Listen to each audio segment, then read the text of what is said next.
राम कृष्ण हरे हरे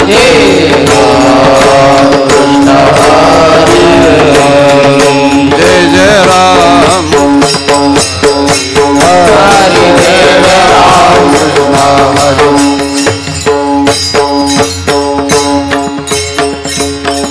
रूप पाहता लोचनी सुख झाले ओ साजनी तो हा विठ्ठल परवा तो हा माधव परवा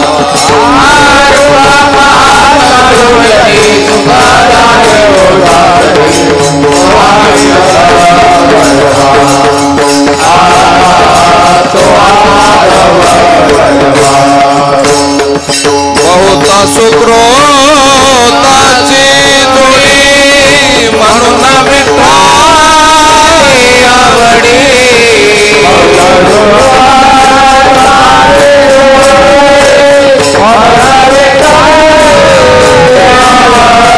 हे सर्व सुखाचे आगर गुणादेवीवर तो हा विठ्ठल परवा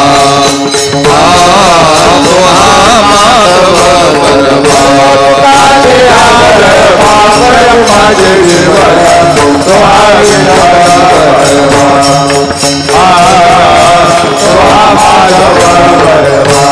जय जय राम कृष्ण हरे जय राम कृष्ण जय जय राम कृष्ण हरे जय जय राम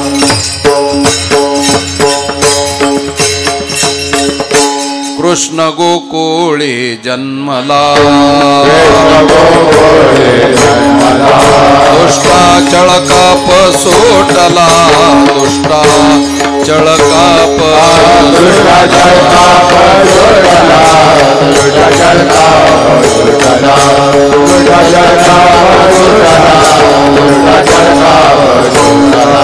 होता कृष्णाचा अवतार आनंद करते घरोघर आनंद करते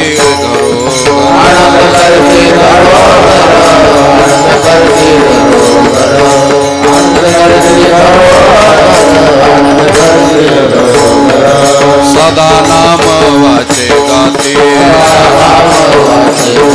प्रेमे आनंदे नाचते प्रेमे आनंदे नाचते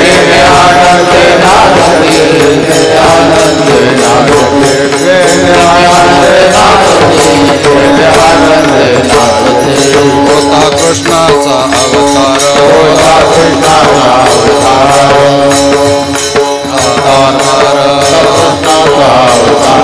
आनंद करते घरोघर आनंद करते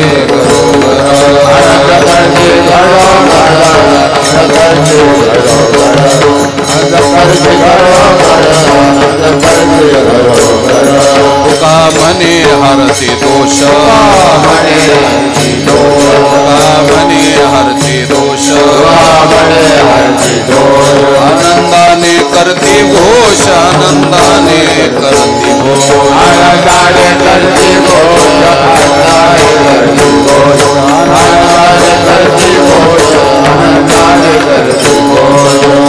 कृष्णाचा अवतार आनंद करते घरोघर आनंद करते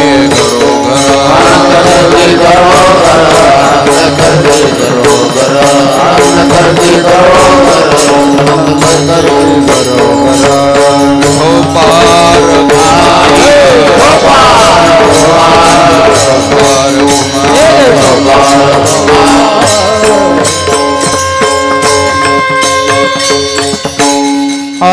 कृष्ण गोकुळी जन्मला कृष्ण गोकुळी जन्मला कृष्ण गोकुळी जन्मला कृष्ण गोकुळी जन्मला कृष्ण गोकुळे जन्मला कृष्ण गोकुळे जन्मला कृष्ण गोकुळे जन्मला कृष्ण गोकुळे जन्मला दुष्टाचळ काप सुटला दुष्टाचळ काप सुटला होता कृष्णाचा अवतार होता कृष्णाचा अवतार होता कृष्णाचा अवतार होता कृष्णाचा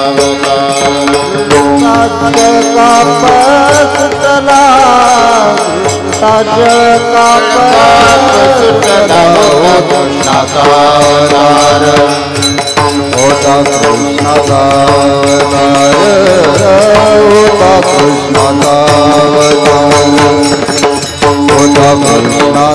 अवतार आनंद करी घरो घरा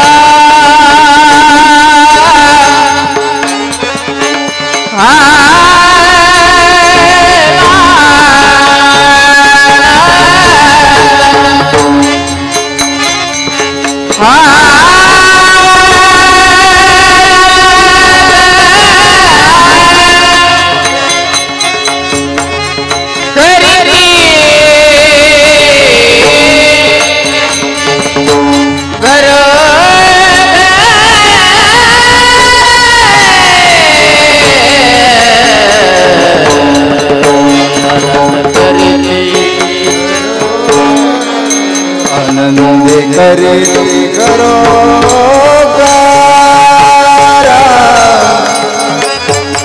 आनंदे करते करो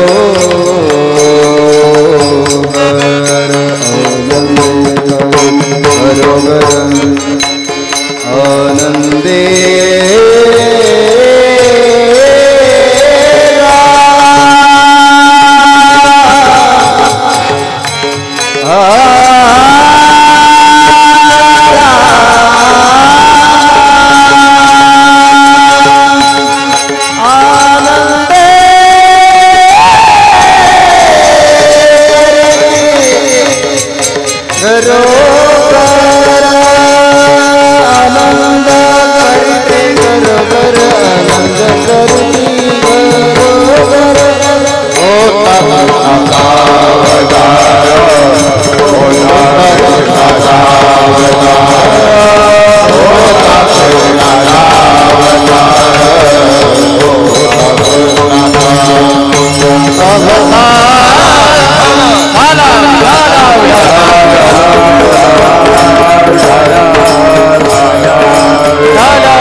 कृष्ण गोकुळी जन्मला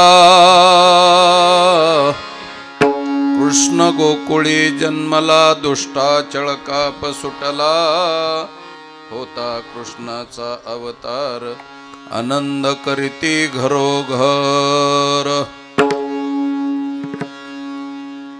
सदा नाम वाची गाती सदा नाम वाची गाती प्रेमी आनंदे नाचती होता कृष्णाचा अवतार आनंद करीती घरोघर तुका म्हणे हरती दोष तुका म्हणे हरती दोष आनंदाने करती घोष होता कृष्णाचा अवतार आनंद करती घरोघर विठ्ठल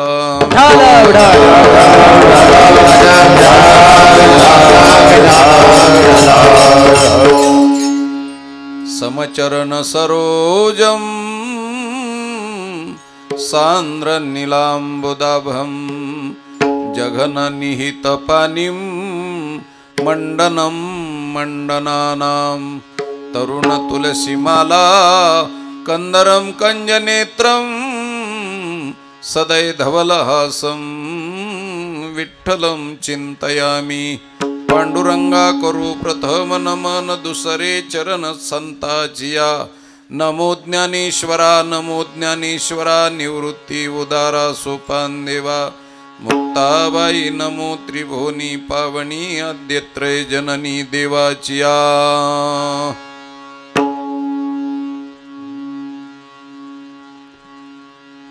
कृष्ण गोकुळी जन्मला दुष्टा चळकाप सुटला होता कृष्णाचा अवतार आनंद करती घरोघर प्रस्तुत प्राप्त प्रसंगी बेस कमी करा दादा संपूर्ण भगवान कृष्ण परमात्म्याच्या आगमनाच्या प्रित्यर्थ म्हणजेच जन्मोत्सवाच्या माध्यमातून आयोजित केला गेलेला प्रतिवर्षाप्रमाणे हा नामसप्ताह आणि त्या नामसप्ताहातील सर्व ग्रामस्थ मंडळींच्या वतीनं सप्ताह कमिटी अध्यक्ष उपाध्यक्ष देणगीदार त्याच पद्धतीनं कारभारी मंडळी ज्येष्ठ श्रेष्ठ वयोवृद्ध तपोवृद्ध ज्ञानवृद्ध असलेल्या मंडळींच्या मर्जीनं आमचे परमस्नेही परमसखे आदरणीय दादांच्या माध्यमातून माझ्याकडे ही सेवा सुपूर्द करण्यात आलेली आहे। त्याच पद्धतीनं सुरेशजी महाराज साठे यांच्या माध्यमातून आणि त्यांचे सुपुत्र दादा यांच्या माध्यमातून माझ्याकडे ही सेवा सुपूर्द करण्यात आलेली आहे।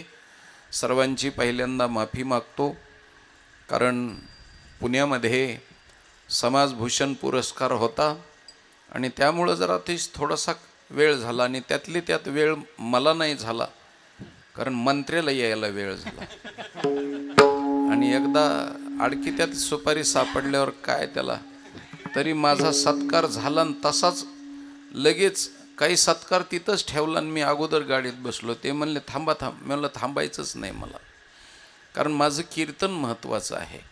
कारण समाज म्हणजे आईची रानात गेल्यानंतर जसं लेकरू वाट पाहतं तसा समाज वाट पाहत असतो महाराज। आणि कीर्तनकाराला तुम्हाला एक जाता जाता गोष्ट सांगतो, कीर्तनकाराला काहीच गोड लागत नाही, त्याला मान गोड लागत नाही, मान्यता गोड लागत नाही, स्तुती गोड लागत नाही, कुणाचे फोन आले तरी बी गोड लागत नाही। हो, दादा घडोघटीला फोन करीत होते, म्हणलं दादा फोनच करू नका, कारण फोन केलं की अंतकरणाला दुखतं माझ्या पुन्हा अजून, कारण सारखा धाक असतो। आणि सांगतो तुम्हाला कीर्तनकाराला केवढा आनंद होतो, तर मी माता भगिनी सहवर्तमान तुम्हाला एक छोटासा प्रश्न विचारतो महाराज। आईला लेकराला पाजण्यामध्ये आईला जास्त आनंद होतो का पिण्याकरता लेकराला आनंद जास्त होतो? आईला आनंद होतो, बरोबर उत्तर दिलं, आईला आनंद होतो महाराज। म्हणून तुम्हाला जर कधी फेस रीडिंग पाहायची असेल, चेहरा वाचन पाहायचं असेल, तर लेकराला जर भूक लागली तर लेकराच्या चेहऱ्यावर भूक दिसत नाही, आईच्या चेहऱ्यावर भूक दिसते। आईचा चेहरा पाहायचा तर ती भुकेलेली बी तीच असते, आणि पाजल्यानंतर तिनं त्याच्या तोंडावरलं दूध पुसलं, एक मुका घेतला आणि पाळण्यामध्ये त्या बाळाला टाकलं, आणि बाजूला आई उभी राहिली की महाराज दूध पाजून तीच तृप्त झालेली दिसते महाराज। म्हणून बाळाला पेण्यापेक्षा दोन्ही बाजूनं, बाळाच्या बाजूनं भूक तिलाच लागते आणि पाजून तिलाच आनंद होतो। जसा दोन्ही बाजूनं ती नटलेली असते तसा कीर्तनकार महाराज तुम्हा सगळ्याला जेवढा आनंद कीर्तनाचा होतो तेवढा एकटा कीर्तनकाराला आनंद होतो, एकट्या कीर्तनकाराला। हे फक्त कीर्तनकार झाल्यानंतरच कळेल महाराज। म्हणून आम्ही कशाचीच पर्वा करीत नाहीत। घरात माणूस मेला तरी पर्वा करीत नाहीत, घरात लग्न निघालं तरी पर्वा करीत नाहीत, कशाचीच पर्वा करीत नाहीत. आणि आम्ही पैशासाठी फिरत नाहीत महाराज. तर तुम्हाला सांगितल्यानंतर आम्हाला जेवढा आनंद होतो त्या आनंदाच्या जोरावरती आम्ही फिरत असतो. आम्हाला आनंद मिळावा एवढ्यासाठी फिरत असतो आम्ही. हो, चला जाऊ द्या. बाकीच्या गोष्टी सांगण्यापेक्षा अत्यंत महत्त्वाच्या विषयाकडे हात घालतो. तुम्हाला मार्ग प्रतीक्षा करावी लागली म्हणून सर्वांची माफी मागतो. आणि बाकीचं बोलण्यापेक्षा अत्यंत महत्त्वाच्या विषयाकडे वळतो. जगद्गुरु तुकाराम महाराजांनी या ठिकाणी कृष्ण भगवान परमात्म्याच्या अवतार लीलेचं वर्णन केलेलं आहे. विठ्ठल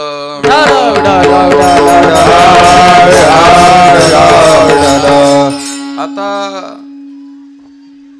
एक जाता जाता सांगतो महाराज, देवाची असते ती जयंती.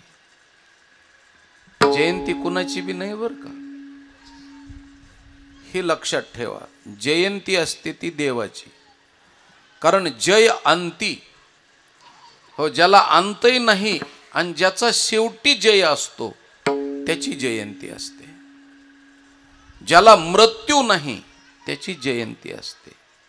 मरणाराची जयंती नसते. ते किती मोठा असला तरी मरणाराची जयंती नाही एक. आणि संताची पुण्यतिथी असते, संतांची पुण्यतिथी असते. आणि आपल्यासारख्याचं श्राद्ध असतं महाराज. म्हणून श्राद्धालाच लोक पुण्यतिथ्या म्हणायला लागले तर सध्या. हो, ज्यांनी जन्मभर कोंबडे हाणले एकादशीच्या दिवशी त्याची पुण्यतिथी म्हणतात लोक. हो, मला तर कधी कधी इतकं धोक्याचं वाटतं. पण आता कसं बोलावं, आपण सासरवासी माणसं आहेत महाराज. हो, सुनेला काही बोलता येत नसतं. सासूचं खरं असलं तरी खरंच म्हणायचं आणि खोटं असलं तरी बी खरंच म्हणायचं. कारण तिला सून म्हणते तर फक्त तिनं सून, आपल्याकडे जे सून म्हणतात ना, तिनं सून फक्त ऐकायचं. हो, आणि डोळे मोडायचे झाले तरी सासू देखता नाही, वळचणीच्या कडेला जाऊन असं करायचं नुसतं. जिला येत नाही तिने शिकून घ्यायचं असं माझ्याकडून. असं नुसतं वळचणीच्या कडेला. तसं आम्ही समाजातले सासरवासी माणसं आहेत महाराज. आम्हाला काही काही गोष्टी बोलता येत नाहीत. हो, कशावर करता, कसं बोलायचं महाराज. सत्ता तुमची असल्यामुळं आम्हाला बोलता येत नाही. पण पुण्यतिथी कशी होईल? ज्याने पूर्ण जन्मभर पाप केलं त्याची पुण्यतिथी कशी बाबा? कशी पुण्यतिथी होईल? नाही होऊ शकत. पुण्यतिथी नाहीये. पुण्यतिथी होण्याकरता जन्मभर पुण्य करावं लागतं. जन्मभर पुण्य करावं लागतं. आमच्या जोग महाराजाला ज्यावेळेस विचारलं काशीमध्ये गेल्यानंतर, म्हणा पापोहोम पापकर्मानी, तुम्ही जर काही कायिक वाचिक मानसिक पाप केलेलं असेल तर गंगेत सोडा. त्यावेळेस त्यांनी सांगितलं की भटजी बुवा गप्प बसा. माझ्या वाचेनं कधी मी पाप केलं नाही, माझ्या शरीरानं पाप केलं नाही, माझ्या मनानंही पाप केलं नाही, याची शाश्वती आहे मला. त्याच्यामुळं मी पापाचा संकल्प सोडूच कशा करता. पापच केलं नाही. हो महाराज, तुम्ही मनाला फसू शकत नाहीत. हो, जनाला फसू शकता पण मनाला फसू शकत नाहीत. एखाद्या माणसाचे 5 रुपये तुम्ही जर बुडवले तर तो माणूस दिसला की ध्यानात येतं ह्याचे 5 रुपये बुडविलेत म्हणून. तुम्ही जगाला फसू शकता पण मनाला फसू शकत नाही. आणि त्यातले त्यात मरायच्या टाइमला तर बिलकुल नाही महाराज. सगळे पाप कर्म केलेले ध्यानात येते. तर हो,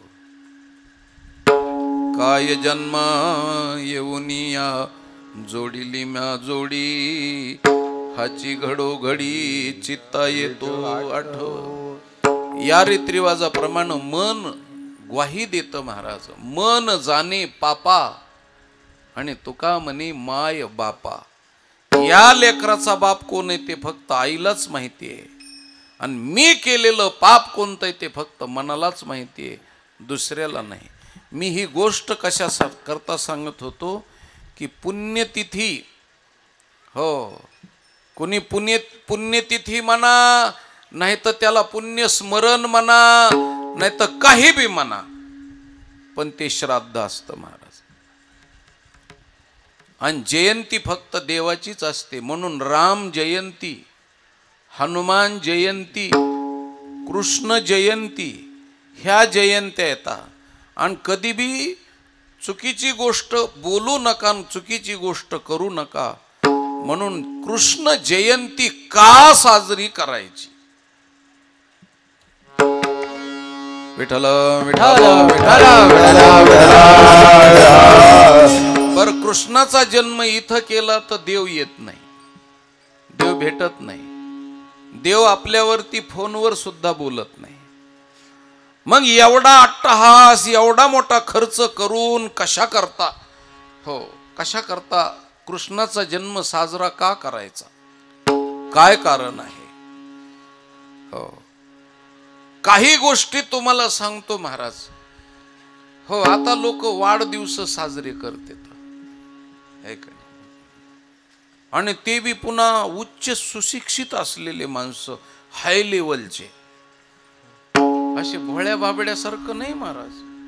हो, एवढा मोठा केक आणायचा, त्याच्यात पुन्हा तोंडात कोचायचा वेगळाच असतो आणि गालाला लावायचा वेगळाच असतो. हो, आणि पुन्हा दिवा विजवायचा, दिवे विजवायचे. आपल्या हिंदू धर्मामध्ये दिवा कधी विजवतात तुम्हाला सांगतो महाराज, शास्त्र सांगतो. तुमच्याकडचा रीतरिवाज मला माहित नाही, पण माणूस मेल्यानंतर भिंतीला टेकून बसवल्याच्या नंतर त्याच्या पुढे दिवा लावतात, पंचारती लावतात आणि त्याला आंघोळीला उचललं की दिवा विजवतात. आणि स्मशानभूमीतून परत आल्याच्या नंतर दिवा लावतात. पण माणूस मेल्यानंतर दिवा लावला विजवला जातो. आणि इथं जिवंत माणसं वाढदिवस साजरा करताना दिवे विजवित येत. हो, आता तो मेलाच ना, तो काय जिवंत आहे का? म्हणून तर आमच्या माता भगिनी कधी कधी कदरून म्हणत असतात मेला आणि मुर्दा. आता त्या बी इतका हावस कशामुळं करीत असत्यान बरं? एकदा मेला आणि पुन्हा डबल मुर्दा कशाला? मेलेला असतो तोच मुर्दा असतो आणि मुर्दा असतो तोच मेलेला असतो.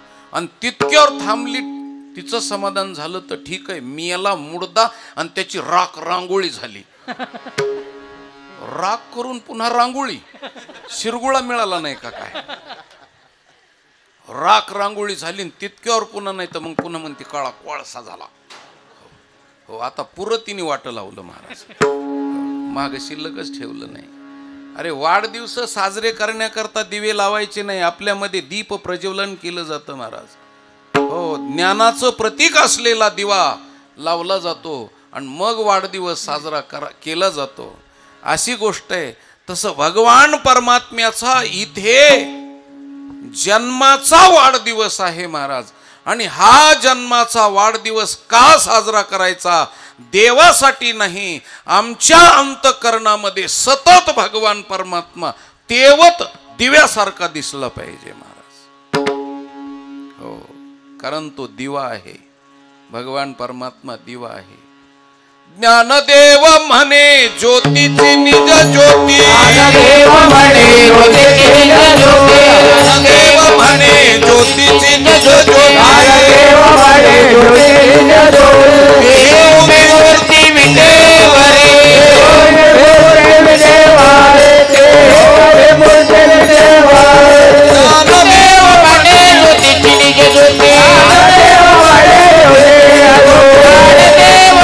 ज्योतीची निज ज्योती,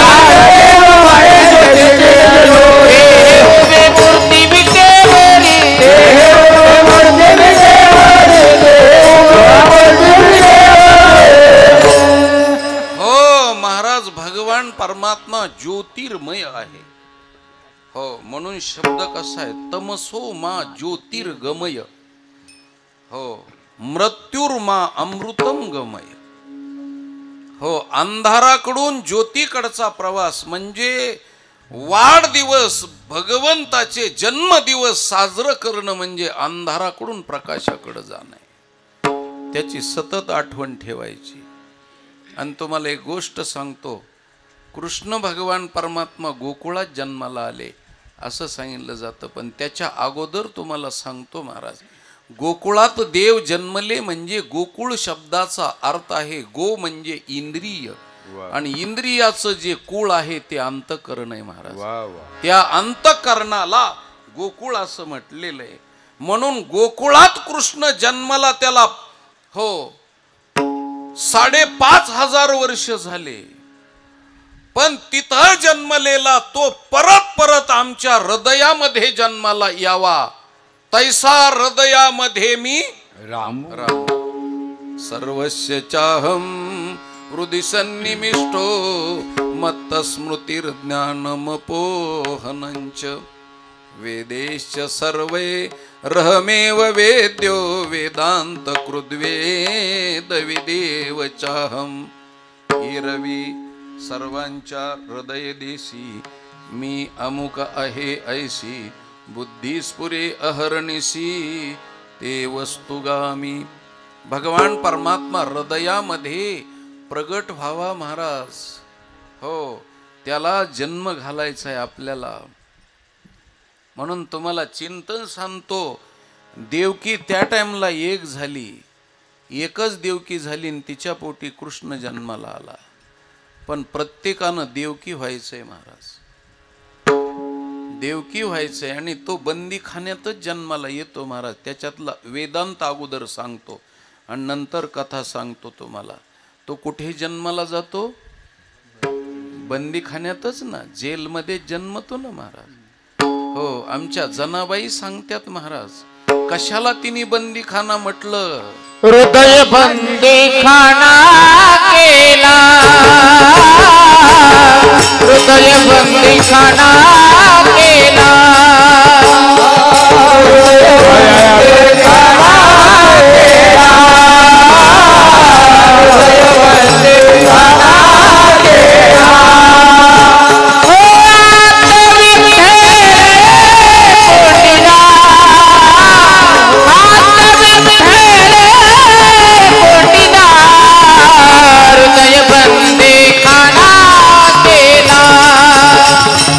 हृदय बंदीखाना केला.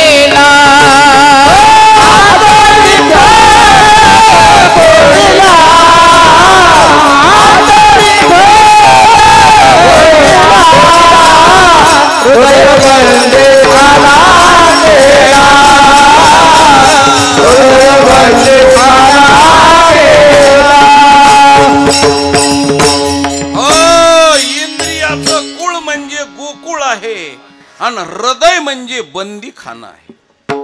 आणि त्या बंदीखान्यातच दुसरीकडे कुठंच जन्माला येणार नाही महाराज. कृष्ण कुठंच येणार नाही. आला तर बंदीखान्यातच येतो. हो, हे संकेतार्थ असतात महाराज. पदाचा अर्थ एका बाजूला, त्या पदाची शक्ती एका बाजूला असते. म्हणून अर्थ कधी बी शास्त्राचा अर्थ लावित असताना सरळ सरळ अर्थ नसतो, आणि सरळ सरळ अर्थ कळत बी नाही महाराज. हो, सरळ सरळ अर्थ कधी कळत नसतो. मी विचारलं, मला नाहऱ्याला जायचं, कसं जावं लागल? त्यावेळेस समोरच्या माणसाने सांगितलं, हो, समोरचं आंब्याचं झाड दिसतंय, त्याच्यावरून नीट पुढं जा. बर, मग पुढं गेल्यावर म्हणले एक डाव्या बाजूला हॉटेल लागल. बर, पुढं गेल्याच्या नंतर मग म्हणले उजव्या बाजूला बंद पडलेली, हो, सिमेंट कॉन्क्रीट मिसळवणारी मिक्सर मशीन लागल. बर, आणि मग त्याच्या पुढं डाव्या बाजूला एक कारखाना लागल. आणि त्या कारखान्याच्या पुढं गेलात की उतारातच नावरा आहे. मी आमच्या ड्रायव्हरला सांगितलं, वेळ जरी झालेला असला तरी त्यांनी सांगितलं की आंब्याच्या झाडावर नीट जा, म्हणजे आपली गाडी झाडावर चढव, हळूच खाली उतरव. हो, धोका होऊ नये, कारण आपण वेळेत पोहोचलो पाहिजेत. म्हणून आंब्याच्या झाडावर चढव, खाली उतरव, आणि पुढे गेल्यावर लक्ष ठेव बर का, डाव्या बाजूनं येऊन हॉटेल लागत आहे असं. डाव्या बाजूनं त्यांनी सांगितलं ना, हॉटेल लागल, आपली गाडी चिमटून जाईल. आणि पुढे गेल्याच्या नंतर एक, हो, मिक्सर मशीन उजव्या बाजूनं लागल. हो, त्याच्यानंतर पुढं गेल्यानंतर एक कारखाना अख्खा येऊन आपल्या गाडीला लागल. हो. आणि त्याच्या पुढं गेलं की टेकाड खालून लागल. आणि त्या टेकाडाच्या पुढं गेलं 1.5 फूट उकरीलं की नावरा लागल. दादानी मला फोन केला, कुठपर्यंत आले? मी म्हणलं हे काय आता नावरा आलं. काय झालं? आलं. हो. मी बी म्हणलो मी हो कारखान्यावर आलो. आणि आता नावरे जवळ आलं. आता जर नावरे कारखान्याकडे जर आलं असतं तर ते इथं राहिलंच नसतं. इकडच्या लोकाला तिकडं गेलं असतं आणि तिकडच्या लोकाला तिकडं गेलं असतं.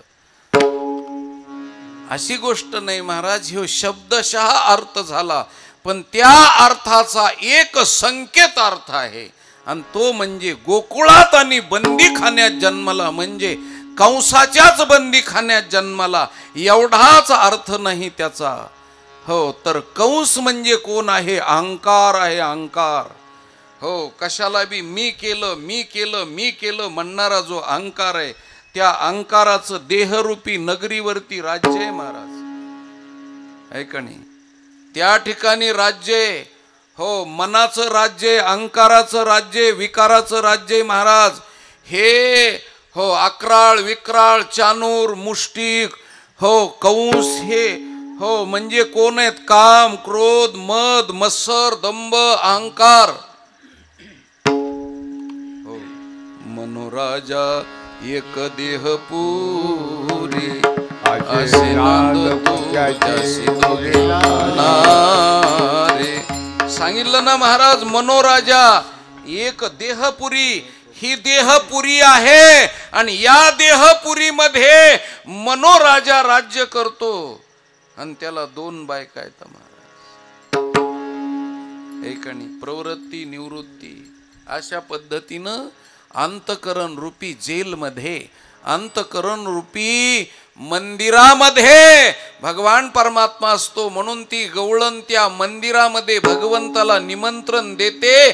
हरी माझ्या हरी माझ्या मंदिर कधी तेऱ्या, कृष्णा माझ्या मंदिर कधी तेऱ्या.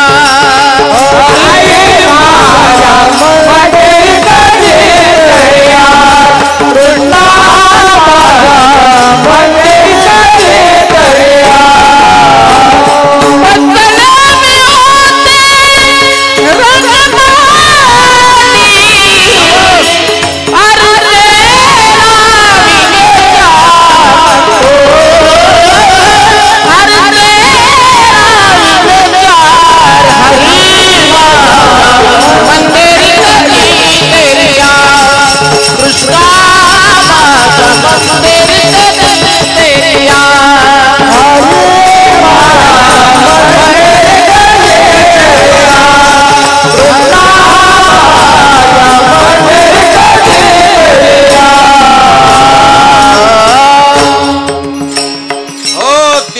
सांगितलं महाराज, माझ्या मंदिरात कधी घरी म्हणली नाही बर का. हरी माझ्या घरी कधीतरी याल नाही म्हणली, मंदिरात याल. मग त्यांनी विचारलं मी येण्यासाठी तू काय काय सामग्री केली? त्यावेळेस तिनं सांगितलं आरशे लावलेत ना 4. आता पाहुणे आल्यावर त्याला सतरंजा बसायला टाकत, काही तक्के द्यावत, पाटीला द्यावत, एखादा पाहुण्याच्या डोक्यावर ठेवा तकिया, है का नाही? हो, ही सामुग्री करावं, झाडलोट करावं, रांगोळी काढावं, हो जेवायची तयारी करावं. ही तयारी झाली, देव यायचा आणि ती हो गवळण म्हणते 4 आरशे लावलेत म्या. देवाने बी सांगितलं 4 आरशे लावलेत म्हणल्यावर नक्कीच येतो मी. हो, त्याचा अर्थ असा आहे महाराज, मन बुद्धी चित्त आणि अहंकार. देवा तू माझ्या मंदिरात, माझ्या जेलमध्ये, माझ्या गोकुळात आलास आणि डोकावून जर बघितलंस तर माझ्या बुद्धीकडे बघितलंस तर ती बुद्धी बुद्धी रूपानं दिसणार नाही, ती तूच रूपानं दिसशील. एकच स्वर द्या. हो, बुद्धीचे वैभव अन्य नाही तुझे.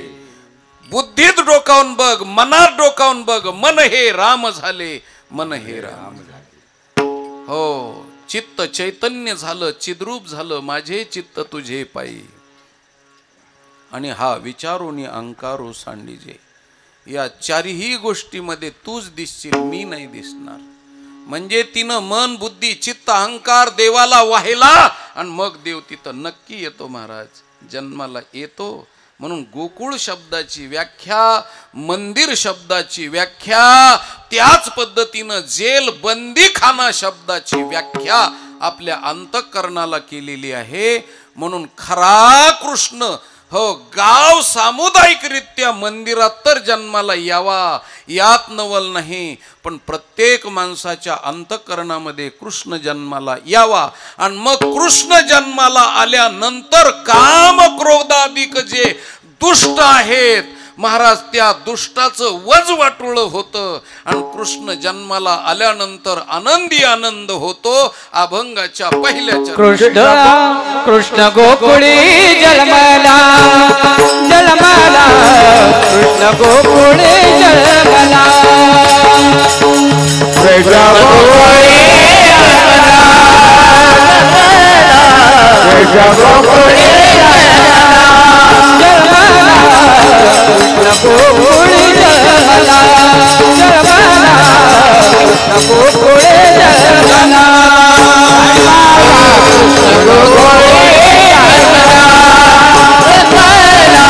कृष्ण गोकुळी कृष्ण गोकुळी तुझा जळका पाटला, तुझा जळका पाटला, तुझला होता कृष्णाचा अवतार, अवतार होता कृष्णाचा अवतार. तुझा जळका पाटला,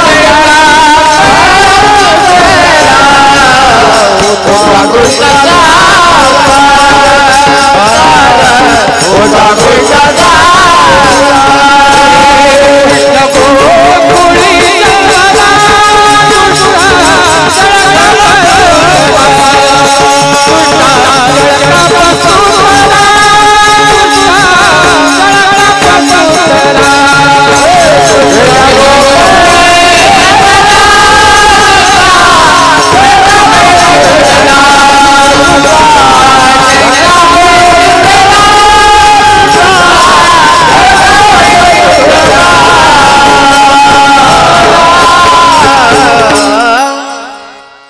महाराज देव यायचं म्हणलं की दुःख वाट्याला येते बर. हो, ज्याला दुःख सहन करण्याची ज्याच्याकडे शक्ती त्याच्याकडेच देव जन्माला येतो. आता एक गोष्ट सांगतो तुम्हाला. हो, ओळखावी खून देवाला घरा, त्याच्या पडे चिरा संसाराशी.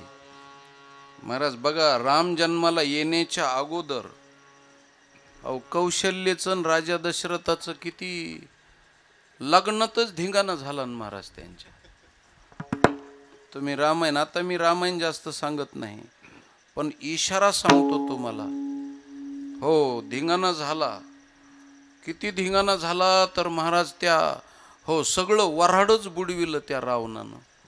त्याला माहिती होतं रामाच्या हो दशरथाच्या पोटी जन्माला येणारा राम मला मारणार आहे, म्हणून त्यांनी दोघा जणांचं लग्नच विस्कटून टाकलं.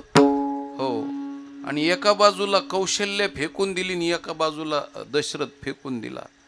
आणि सगळं हो सागरामध्ये हे झालं महाराज.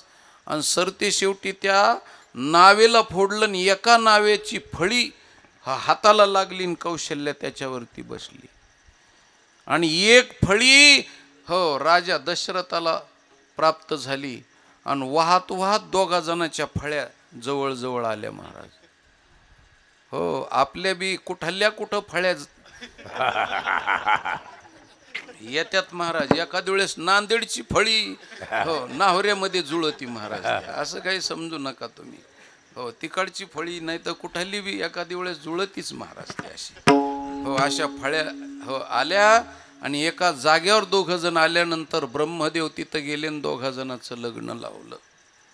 कारण लग्नाच्या काळापासूनच विघ्न तयार होतं देव जन्माला यायचा असेल तर. तसंच कृष्णाचं झालं महाराज.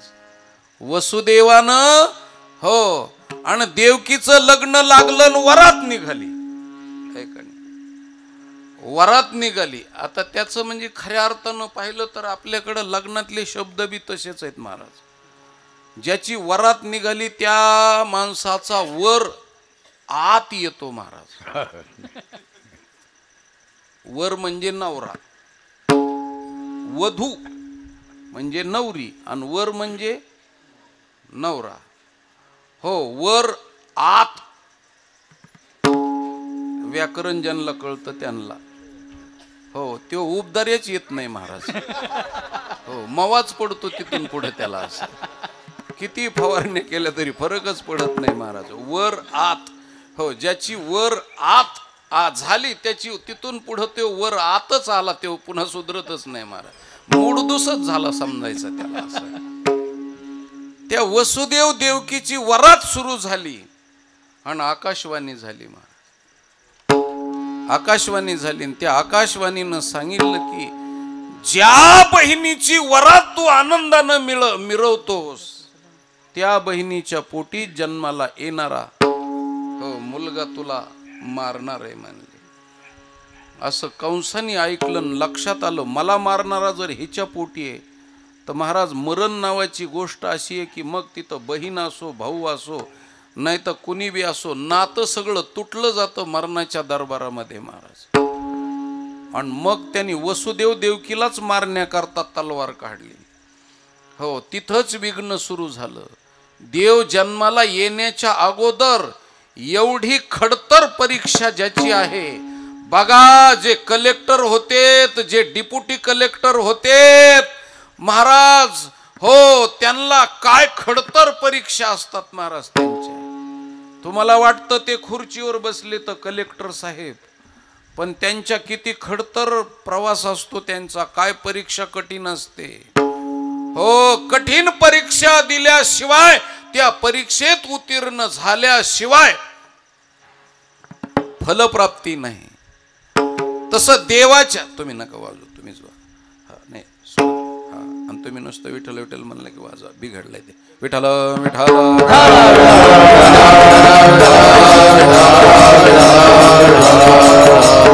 हो खडतर परीक्षा असते महाराज. खडतर परीक्षा नाही महाराज. उग वेळ नका घालू. आपलं फक्त विठ्ठल विठ्ठल प्रमाण म्हणले की वाजवायचं काय त्याला. फक्त स्वराला मला स्वर देऊ नका एवढंच. विठ्ठल विठ्ठल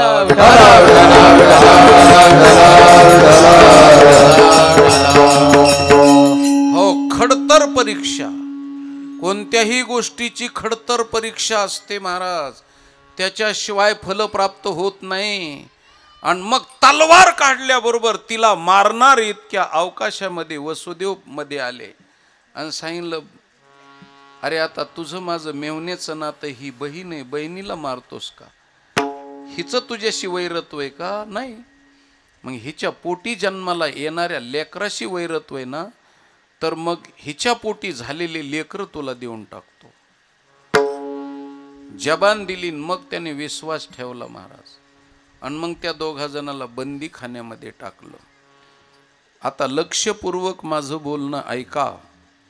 भगवान परमात्मा जर पोटी जन्माला यायचा असेल किंवा पोटात पडायचा असेल किंवा तळ हातावरती यायचा असेल त्याची भेट व्हायची असेल तर कडक परीक्षा आहेत महाराज. आणि तो कडक परीक्षा अशी घेतो अशी गार्डिंग करतो महाराज की तो ढिलाच नाही महाराज. हो देवकीचे 6 गर्भ मेले. कंसानं मारले 6 गर्भ. हो हे का गर्भ मारले तर आदल्या जन्मामध्ये ही देवकी कैकई होती महाराज. आदल्या जन्मात ती कैकई होती आणि तिनं स्वतःच्या लेकरासाठी दुसऱ्याच्या लेकराला वनवासाला पाठवलं. लक्षपूर्वक ऐका. वनवासाला पाठवलं आणि 3 जणाला वनवास झाला. सीतामाईला, लक्ष्मणाला आणि रामाला. तिघा जणाला वनवास झाला.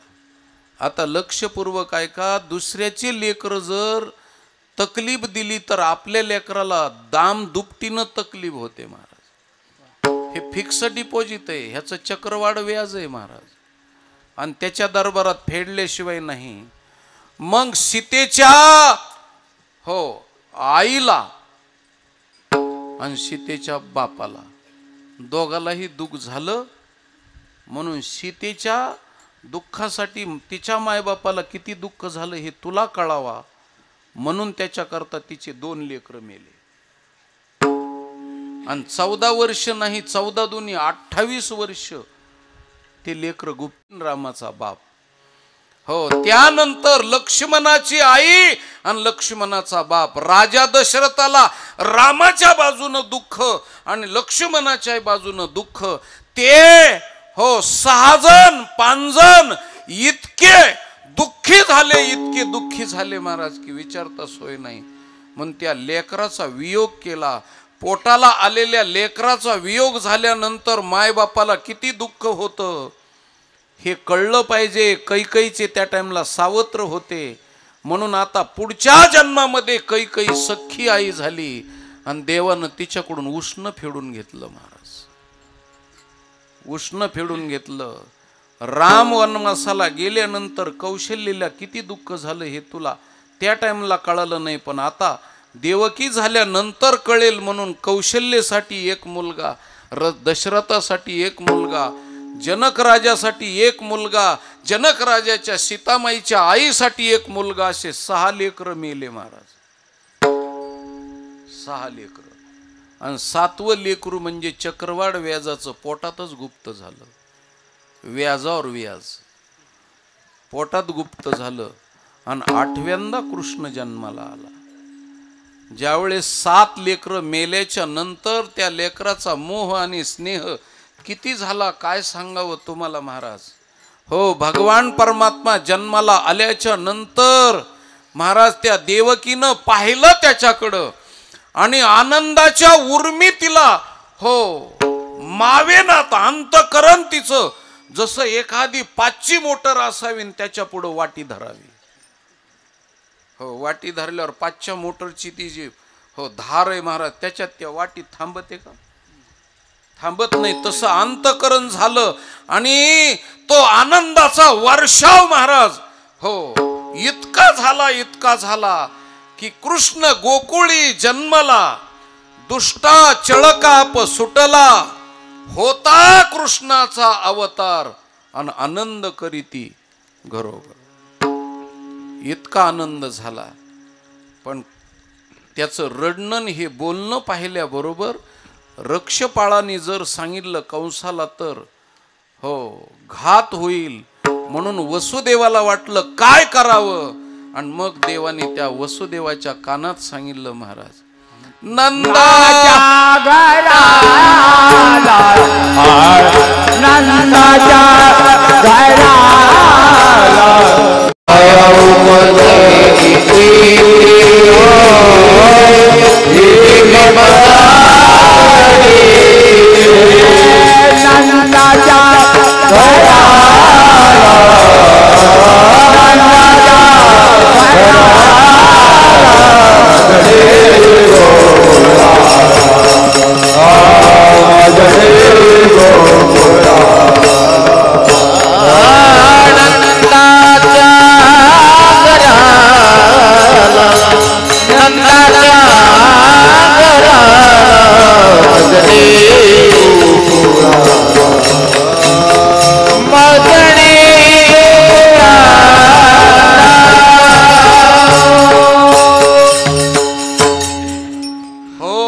कृष्ण परमात्म्यानं बघा किती अंतर आहे बघा.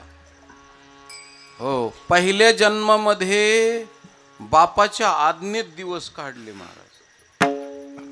शब्द नाही मोडला बापाचा. राजा दशरथाच्या आज्ञेसाठी राम वनवासाला गेले आणि तिकडं बापाच्या आज्ञेत दिवस काढले आणि इकडं जन्माला आला कीच बापाला आज्ञा केली. कृष्णात आणि रामात एवढा फरक आहे. जन्मले तर बापाला ऑर्डरच सोडली महाराज. मला घेऊन जा. हो. विठ्ठल विठ्ठल विठ्ठल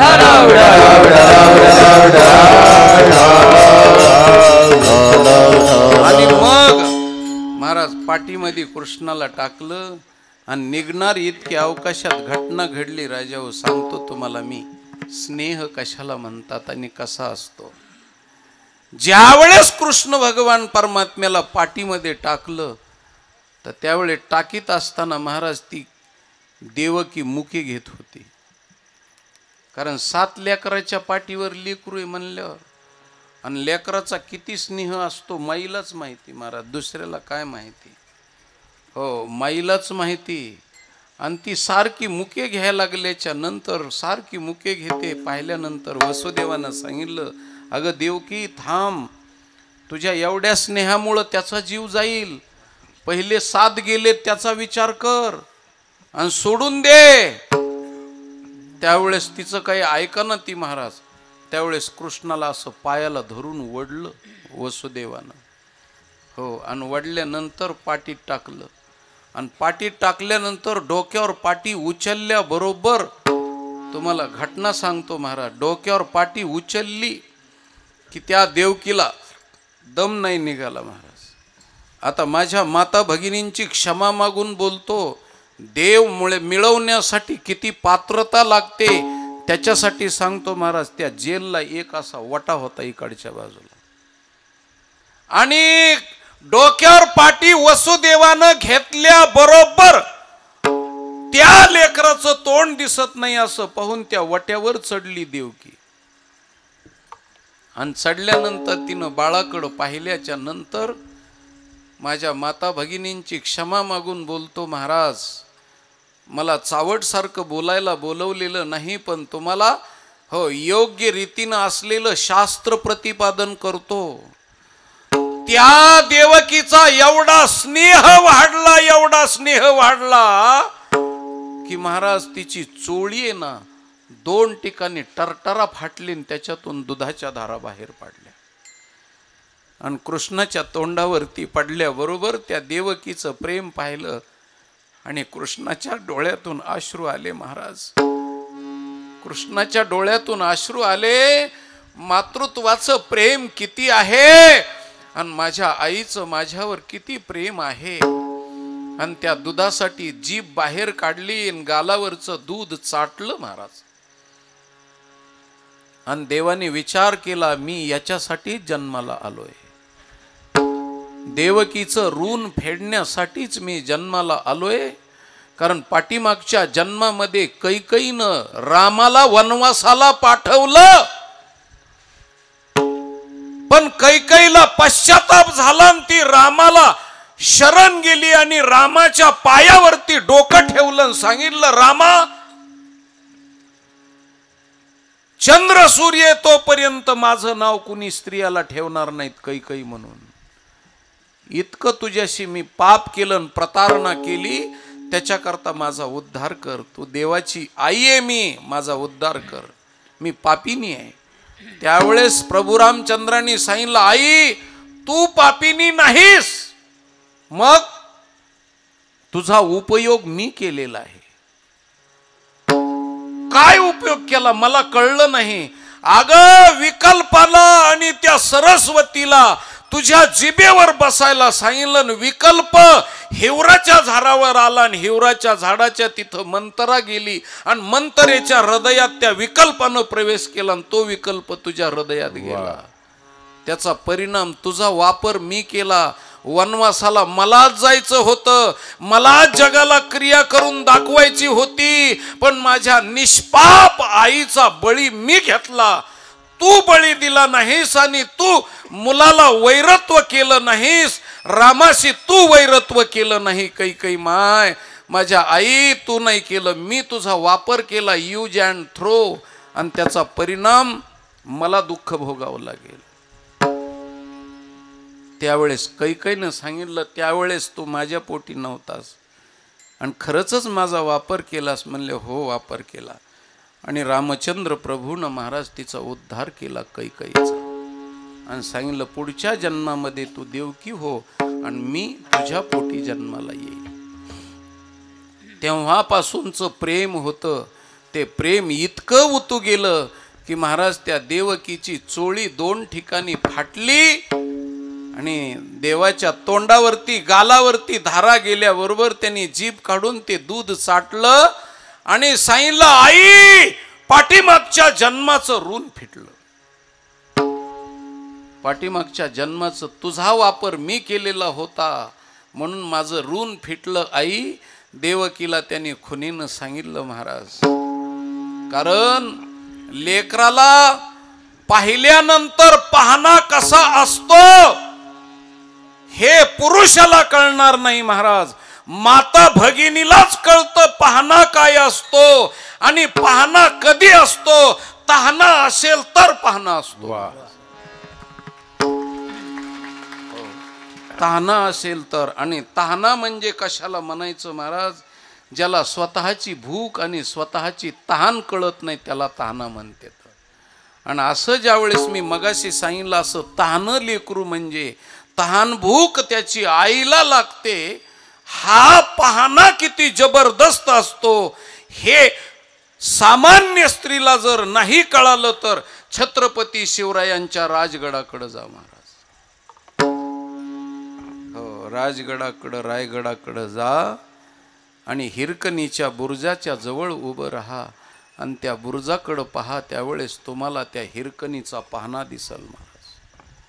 हो, हिरकणीचा पाहणा. लेकराला पाजण्यासाठी तिने एवढ्या मोठ्या 200 फुटाहून खाली उडी मारली महाराज लेकरासाठी. हो, आणि आधाशाप्रमाणे गेली. त्या लेकराची जीभ टाळ्याला चिटकली होती.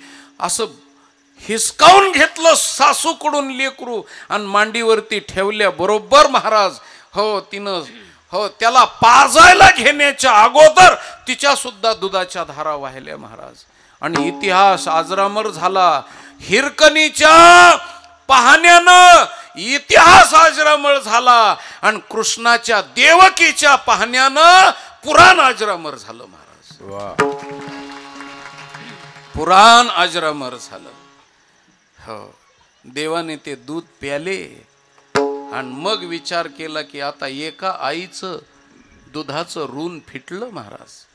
आता दुसऱ्या आईचं फेडण्याकरता मला जायचंय. म्हणून भगवान परमात्म्याने दुसरी आई म्हणजे यशोदा मैया. त्या यशोदा मैयाचं सुद्धा केवढं ऋण होतं राजा हो. पुन्हा एकदा जी कथा तुम्ही ऐकली नाही तीच तुम्हाला सांगतो. दुधाचं ऋण फेडण्याकरता भगवान परमात्मा दोघीच्याही दुधाचं ऋण फेडण्याकरता अवताराला आलेत. म्हणून होता कृष्णाचा अवतार असं जे वर्णन आहे. होता म्हणजे वर्तमान कालवाचक शब्द आहे. आता पुढची गोष्ट सांगतो. यशोदेनं कोणतं पुण्य केलं महाराज तर तुम्हाला चिंतन सांगतो. एका कुटुंबामध्ये ब्राह्मणाचं कुटुंब आहे. स्वर्ध्या ब्राह्मणाचं कुटुंब आहे. त्या कुटुंबामध्ये गरिबीच्या अवस्थेमध्ये शेतामध्ये जायचं. वाळलेले लाकडं जमा करायचे आणि नवऱ्यानं आणायचे आणि गावामध्ये विकायचे. आणि त्याची पैसे आल्यानंतर त्याची सिधा सामुग्री घ्यायची. काय दुपारी 3रा पारा 4 वाजता 2 वाजता जायचं, धान्य घ्यायचं आणि त्याच्यावरती उदरनिर्वाह करायचा. असा त्यांचा रोजचा नित्यक्रम त्यांचा चाललेला असताना एके दिवशी घटना अशी घडली. काय घटना घडली तर महाराज एक अतिथी दारात आला आणि त्या अतिथीनं ओम भवती भिक्षां देही आरोळी मारली. मारल्याबरोबर त्या आई ब्रह्मचर्याला तुम्ही भोजन द्या असं म्हणल्याबरोबर त्या घर मालकिनीनं सांगितलं बाबा माझ्यावर थोडेसे उपकार जर केले तर बरं होईल. 4 घरी जाऊन भिक्षा मागण्यापेक्षा माझ्या घरी थांब. पण माझे मालक तालुक्याच्या ठिकाणी गेले तर मोळी विकून परत आता 1 तास अर्ध्या तासात येतील. धान्य आलं की तुला मी भाकरी करून घालते. पोटभर ढेकर येईपर्यंत जेवण कर असं म्हणल्याबरोबर ठीक आहे आई साहेब आणि ज्ञानेश्वरी काढली, गीता काढली आणि पलंगावरती गीता वाचित बसले. 12 वाजून गेले दुपारचे. 1 वाजला, 2 वाजले, 3 वाजले. दिवस मावळायला गेला महाराज. 6 वाजले. त्या अतिथी संन्याशानं सांगितलं, आई तुम्ही दुसऱ्या घरी मला जाऊ दिलं नाही आणि तुम्ही बी भोजन दिलं नाही, काय करायचं? मी पोटात मला भुकेचा डोम उठलाय, मला खायला द्या ना. मी तुम्हाला आई म्हणतो, तुम्ही मला लेकरू म्हणतात आणि तुम्ही मला खायला देत नाही. तर तिची तळमळ सुरू झाली, काय करावं, मालक येत नाही तर काय करावं. आणि 6 वाजता पावसाला सुरुवात झाली महाराज. धो धो धो धो. हो, नद्या नाल्या एक झाल्या, इतका पाऊस पडायला लागला. काय करावं, मालकाची वाट पाहून पाहून एकदा संन्याशाकडं पाहायची, एकदा पतिराजाची वाट पाहून थकली. तिकडं मोळी विकली नाही, मोळी भिजली पावसानं. आणि आता काय करायचं? आता माझी धर्मपत्नी घरी वाट पाहत असेल, विजा लावतायत, कडकडाट होतोय, तिला भीती वाटल म्हणून आता फक्त आधार म्हणून घरी जायचंय. मोळी एका घरी ठेवली, उभी करून सांगितलं, उद्या येऊन विकील मी. त्या घर मालकिनीनं सांगितलं, काही हरकत नाही, तुमच्या काडीला धक्का लागणार नाही, द्या ठेवून मोळी. आणि मालक निघाले गावाकडं, घराकडं निघाले. पण पाऊस पडल्यामुळं नदीला पूर आला. आणि असा पूर आला की महाराज त्या नदी 2 थड्या भरल्यामुळं त्या नदीतून गावाकडं पलीकडं जाता येईना. आता तालुक्याच्या गावाला जाऊन मुक्काम करावा तर माघारी फिरल्यानंतर मागल्या नदीनं अडवलं महाराज. काय करावं? झाडाच्या बुंध्याला रात्रभर उभा राहिले मालक 2 पायावरती. आणि रात्रीचे 10 वाजले. अतिथीनं सांगितलं, संन्याशानं सांगितलं, आई साहेब 2 तास उरले तर 12च्या आत तुम्ही जेवण नाही दिलं तर तुमचं सत्व जाईल आणि मला उपाशी ठेवलेल्याचं पाप लागल. काय करायचं? असं म्हणल्याबरोबर 10 वाजता तिने डोकावून बघितलं आणि एक झरोका दिसला, प्रकाशाचा असा उजेड आल्यासारखा दिसला. आणि त्या उजेडाच्या दिशेने पडत्या पावसामध्ये ती गेली. गेल्यानंतर 10 वाजता तो दुकानदार होता, एक झोप घेऊन उठला आणि लघुशंकेला बाहेर गेल्यामुळं तो परत यायला लागला. त्यावेळेस ती दुकानाच्या कवाडाच्या आडोशाला उभी राहिली ती बाई. आणि राहिल्याबरोबर तो दुकानदार मध्ये येत असताना हिच्या कंकणाचा काकणाचा आवाज झाल्याबरोबर त्याला वाटलं कुणीतरी बाई माणूस दिसतंय. त्यांनी सांगितलं, कोण आहे बाई माणूस? पुढे या ना, उजेडामध्ये असा अंधारात कशा करता थांबला? आणि उजेडात ती बाई आल्याबरोबर महाराज घटना सांगतो तुम्हाला. त्यांनी विचारलं, काय पाहिजे तुम्हाला? सांगितलं, काही नाही, एक अतिथी ब्रह्मचारी भिक्षेकरी दारात येऊन बसलेला आहे, त्याला भोजन घालायचंय, त्याच्याकरता उदार सामुग्री मिळावी म्हणून आले. महाराज क्षमा मागून पुन्हा बोलतो, एकांत आहे, तरुण स्त्री आहे आणि आडवलेली आहे आणि रात्रीचा समय आहे. आता या गोष्टीचा फायदा उठवायचा म्हणून दुकानदार काउंटरवरती पलीकडून गेला महाराज.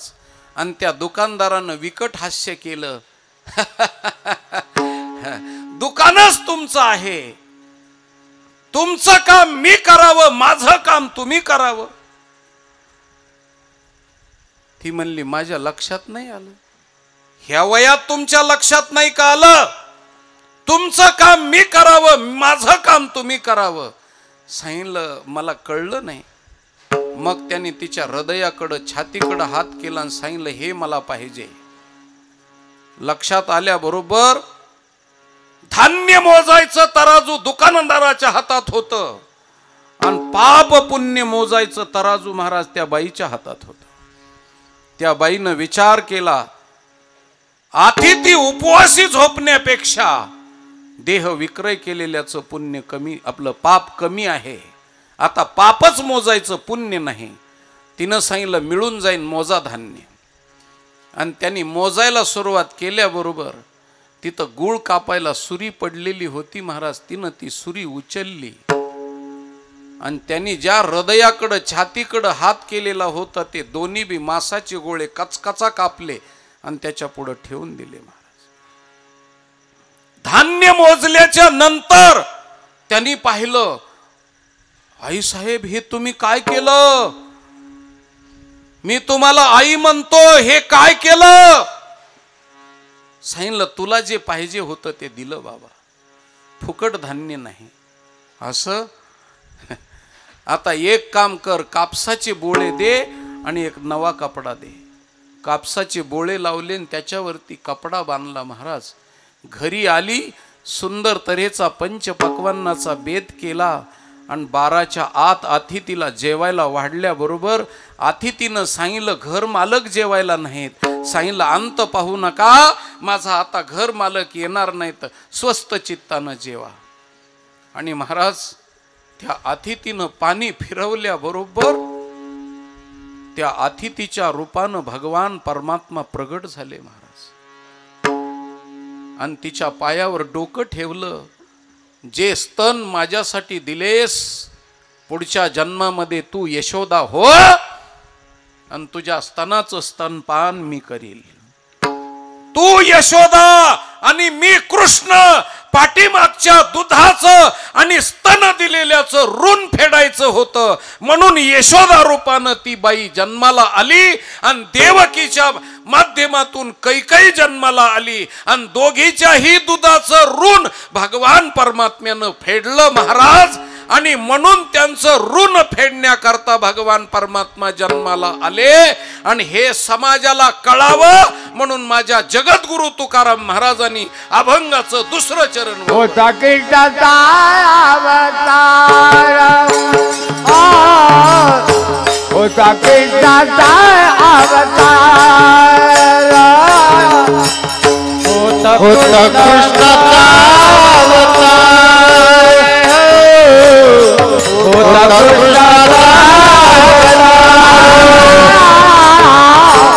होता कृष्णाचा होता कृष्णाचा अवतार, होता कृष्णाचा अवतार,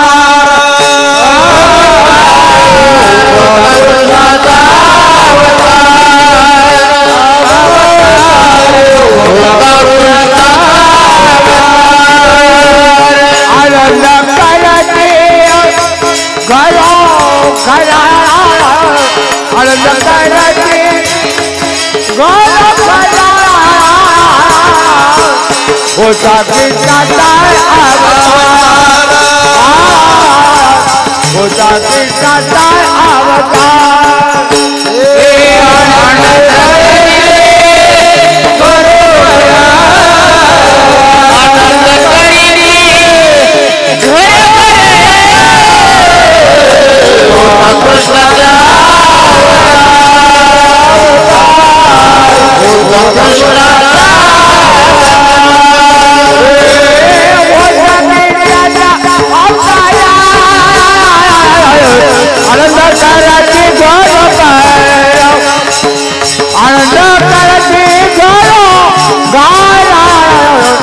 आनंद करती घर आनंद करती आनंद करती आनंद करती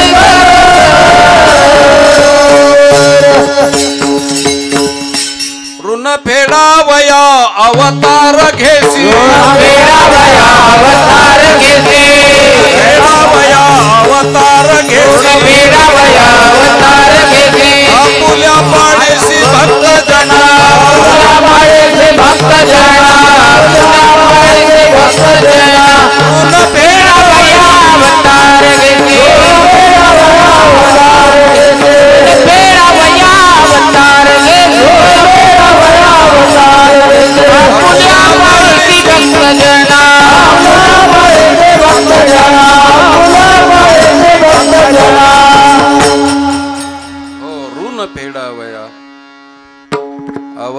घेशी आपुल्या पाळीशी भक्तजना. हे सगळ्याची ऋण फेडण्याकरता भगवान परमात्मा जन्माला येतो, अवताराला येतो. म्हणून महाराज त्याचं ऋण फेडण्याचं काम आहे. म्हणून आपण सुद्धा भगवान परमात्म्यावरती ऋण करावं. म्हणजे मग तो ऋणी झालेला भगवान परमात्मा तुमची सगळी कामं करतो, अंतःकरणात येतो. म्हणून देवाची भेट होणं या जन्माचं खरं सार्थक आहे. म्हणून देवाची भेट होणं म्हणजेच याचा अर्थ देव गोकुळामध्ये जन्माला येणं असा त्याचा समन्वय आहे. आणि महाराज कृष्ण भगवान परमात्मा जन्माला आल्याबरोबर पाठीमध्ये टाकलं की शेषनारायणानं अशी फणा धरली. महाराज कसे मालक आले, हो, मंत्री गावात आला की त्याच्या अगोदर खड्डे बुजले जातात महाराज. हो, कारण मंत्र्याला वाटू नाही की गावात खड्डे पडले, तर कार्यकर्त्यांनी म्हणू नाही की हो सगळं गाव खड्ड्यात गेलंय म्हणून. अशी तक्रार होऊ नये म्हणून मालक कारभारी आले की सगळे लोक तत्पर असतात. बघा, तुम्हाला निमंत्रण देण्याची गरज नाही. मंत्री गावात आले की आरोग्य खात्याची माणसं सगळे गाड्या घेऊन धावत येतात.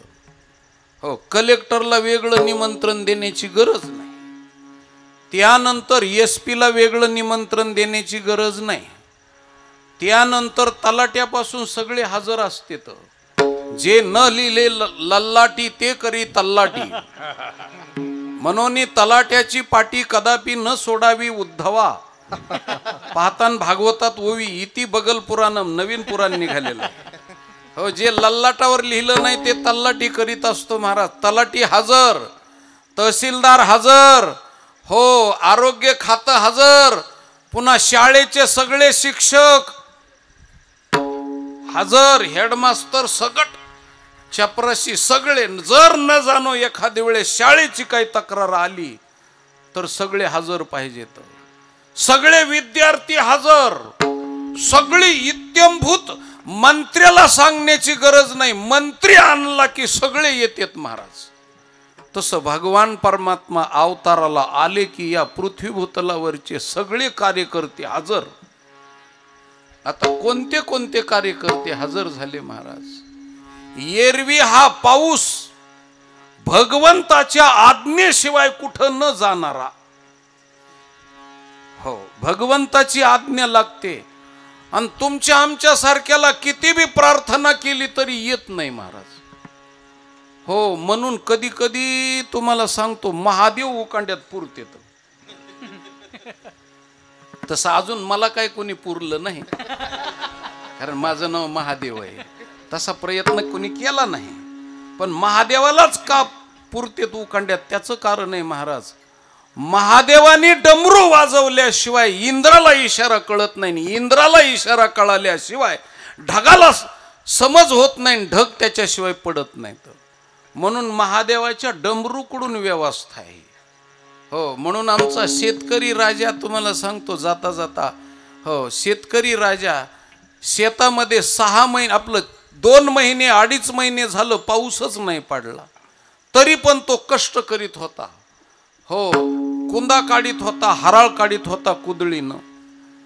तिथून पार्वती माता चाललेल्या होत्या. पार्वती मातेनं सांगितलं कशाला काम करतोस?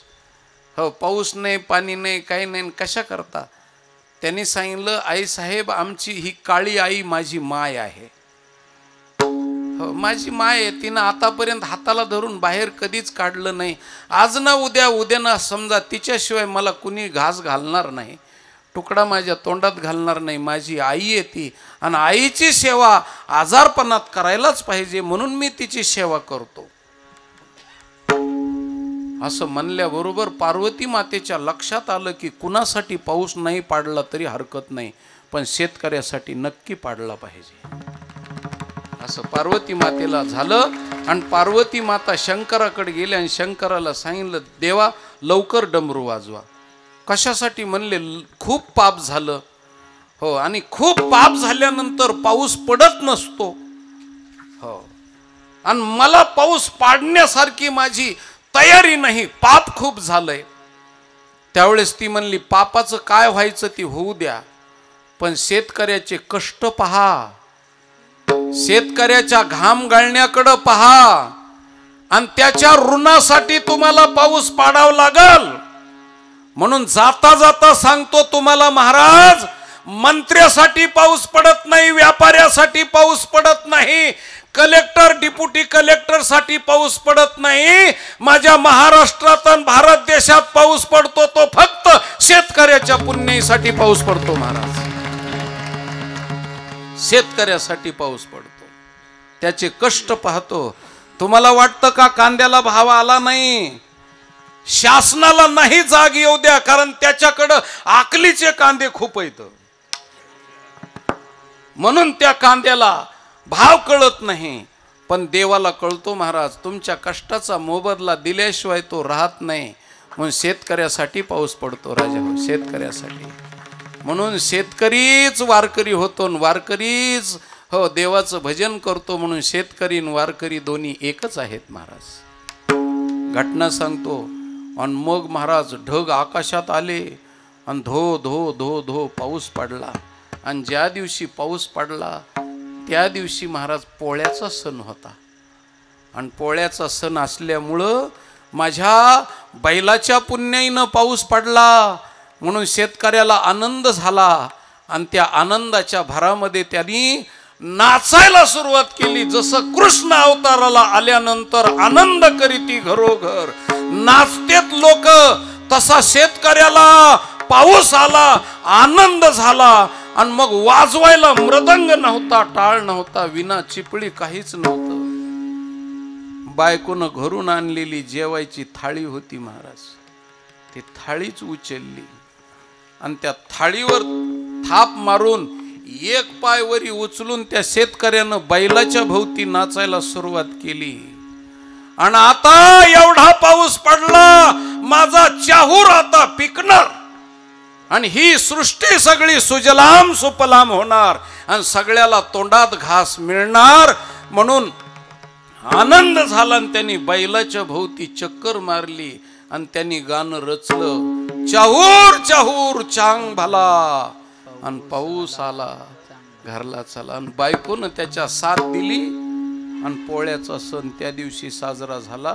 आजही शेतकरी करतो महाराज. हे पाऊस आहे तो पाऊस मालकाच्या आज्ञेनं पडतो याच्यासाठी सांगितलं. पण ज्यावेळेस कृष्ण जन्माला आले त्यावेळेस मंद मंद मेघ गर्जना करीती, हो हळूहळू पाऊस पडत होता. कारण मालकानी म्हणू नये की तू सुजलाम सुफलाम सृष्टी केली नाहीस, म्हणून मालकाच्या पुढं सडा टाकायचं काम ह्या पावसानं केलं. हो शेष नारायणानं फडी धरली. मंद मंद पडे पाऊस वरी छाया धरते, वरी छाया धरते, वरी छाया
मंद पडे पाऊस आणि वरी छाया धरी शेष. आता मी तुम्हाला प्रश्न विचारतो, मोठ्या भावाचं लग्न असल्याच्या नंतर मोठ्या भावाच्या डोक्यावर छत्री कोण धरतं हो? लहान भाऊ धरतो ना, छोटा भाऊ सोकान्या. तुमच्याकडे काय म्हणते तर काय म्हणते तर भावाच्या बरोबर मोठ्या भावाबरोबर असतो ती बहीण असते, तिला काय म्हणते? करवली. हो, करवली किंवा करवली. हो, ती वली नसते, कोरडीच असती, पण ती बळच म्हणती करवली, आहे का नाही? आणि तो जो भाऊ असतो लहाना, त्याला तुमच्याकडे काय म्हणते तर? करवला. बरं ठीक आहे, जाऊ द्या. काही भागात त्याला सोकाने म्हणते, कारण गिळायला सोकलेला असतो म्हणून त्याला सोका. सगळं नवरदेवाचं तेव्हाच हानीत असतो महाराज. हो, आणि मग नवरदेव पारावर निघाला की तो असा छत्री धरीत असतो लहाना भाऊ. तसं मोठा भाऊ म्हणजे कृष्ण भगवान परमात्मा राम अवतारात. हो, त्या टाइमला महाराज छत्री लक्ष्मणानं धरली, आणि त्याच लक्ष्मणाचा अवतार शेषनारायण असलेल्या शेषनारायणानं छत्र धरलं महाराज. मोठ्या भावासाठी लहान्या भावानं छत्र धरलं, फणा अशी धारण केली महाराज. कारण शेषशय्या करणारा भगवान कृष्ण परमात्मा आहे, म्हणून त्या शेषशय्येवरती तो परमात्मा झोपतो, म्हणून शेषशयन केलेल्या परमात्म्याला छाया धरली अशी. हो, कितीतरी गोष्टी आहेत महाराज. गोकुळापर्यंत जाई तोपर्यंत अनेक गोष्टी जीवनामध्ये घडल्या, अनेक गोष्टी. हो, दुसरी गोष्ट महाराज, यमुना नदी बघा. हो, जाता जाता सांगतो महाराज, महाभारतामध्ये रामायणामध्ये हो सगळ्या ठिकाणी आईच्या पात्राचा उल्लेख केला. साहित्यिकानं मातृत्व मोठं केलं. हो, कविकर्त्यानं मातृत्व मोठं केलं. तुम्हाला सांगतो, हो, संस्कृतकारानं मातृत्व मोठं केलं. पण एक गोष्ट सांगतो महाराज, पाठीमागच्या जन्मामध्ये कौशल्या किती रडली. राम वनवासाला गेल्यावर कौशल्या किती रडली.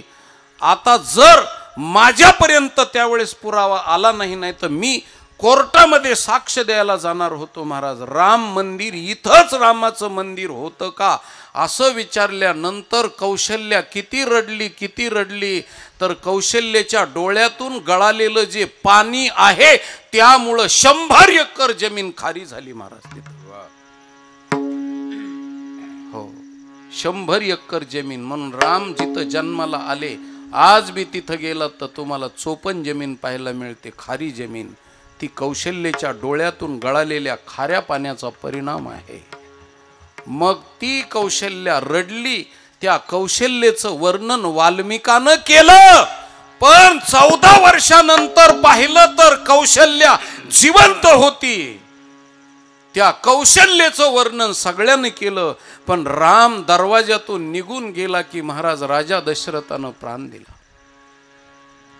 मेलेल्या बापाचं वर्णन नाही केलं महाराज. पहिल्यापासून बापाच्या वाट्याला हे दुःख आलेलं आहे.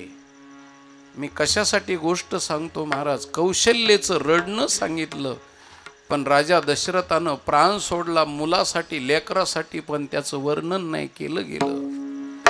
तसं देवकीनं आपला पाहणा, आपला हो चुंबन मुके घेतलेले सांगितलं महाराज. कृष्ण उपनिषदामध्ये, हरिवंश भागवतामध्ये, हरिवंश पुराणामध्ये सांगितलं महाराज.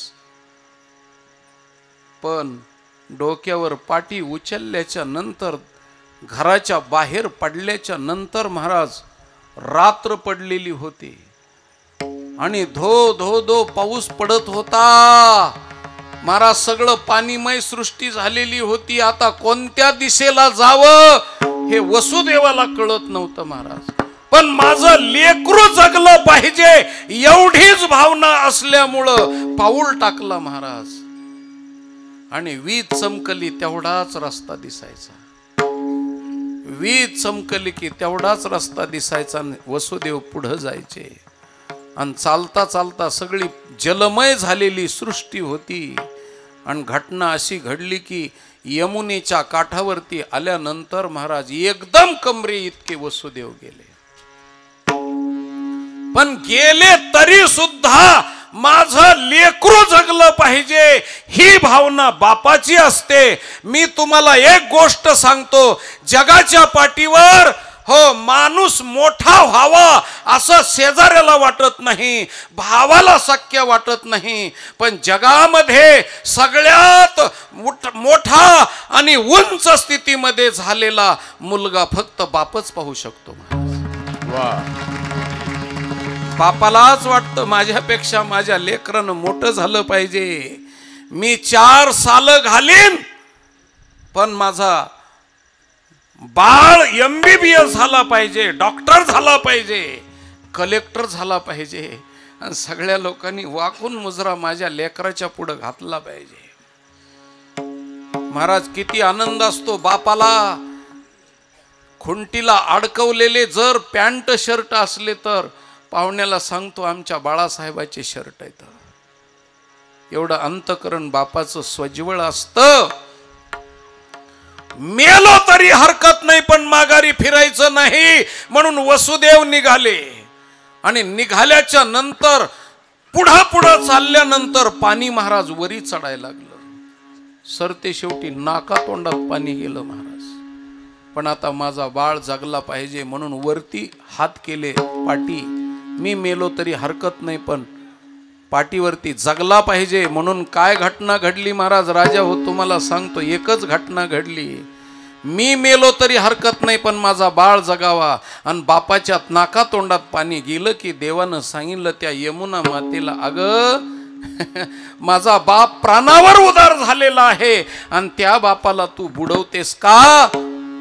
मी तुला प्रार्थना करतो, तुझं काय जे दुःख असेल ते दुःख मी पूर्ण नष्ट करीन, पण काळजी करू नको, तुझ्यात येऊन माझा चरण स्पर्श करीन, विहार करीन आणि पोहत बसन तुझ्यामध्ये येऊन तुझा उद्धार करीन, पण आज माझ्या बापाला जगव.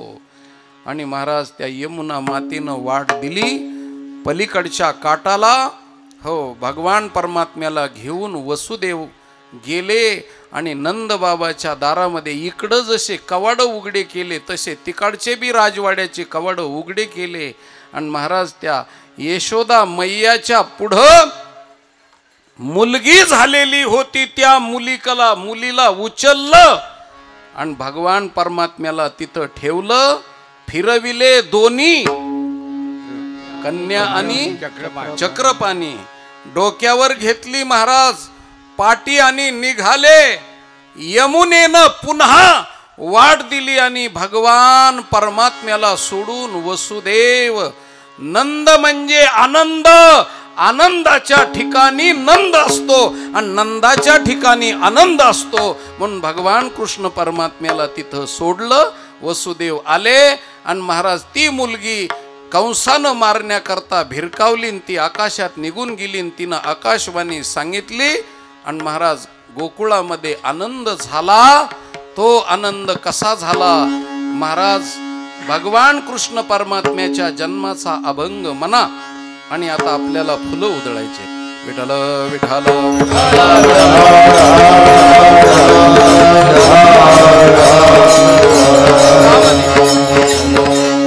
दशरथे मारिला तोची होता मास.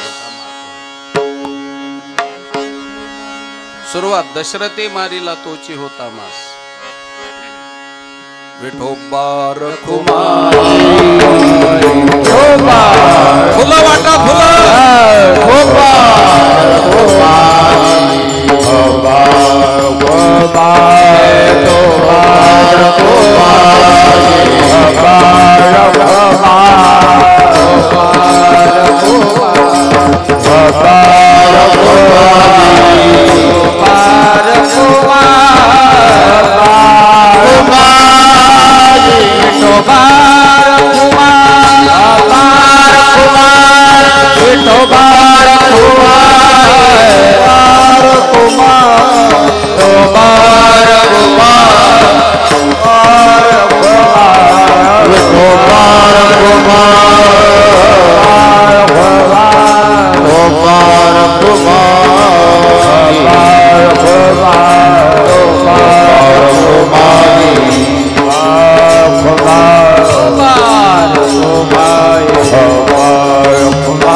दशरथे मारिला तुझी होता मास मारिला तुझी होता मास दशरथे मारिला तुझी होता मास दशरथे मारिला तुझी होता मास वर्षा ऋतू आसे कृष्ण पक्ष ऋतू आसे कृष्ण पक्ष ऋतू आसे कृष्ण पक्ष वसुनाम तिथी बुधवारासी वसुनाम तिथी बुधवारासी वसुनाम तिथी बुधवारासी वसुनाम तिथी बुधवारासी शोक सांगत से परीक्षिती शोक सांगत से परीक्षिती शोक सांगत से परीक्षिती रोहिणी नक्षत्र रात्र रोहिणी नक्षत्र आया गाली अस्त्र रक्षबाळा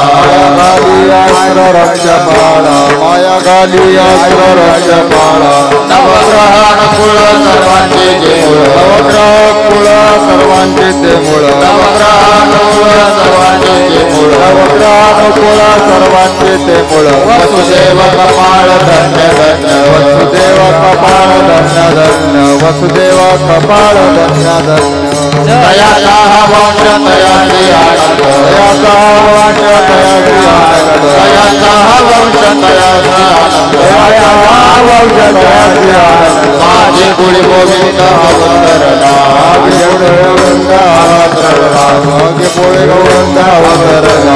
वसुनाम तिथी बुधवार वसुनाम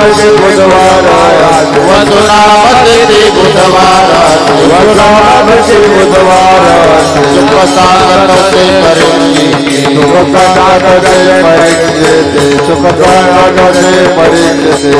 अयोनी संभवन काय श्रमे अयोनी संभवन काय श्रमे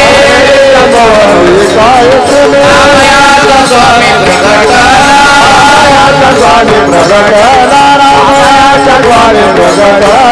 वसुनाम तिथी बुधवार से वसुनाम तिथी बुधवार से सागत से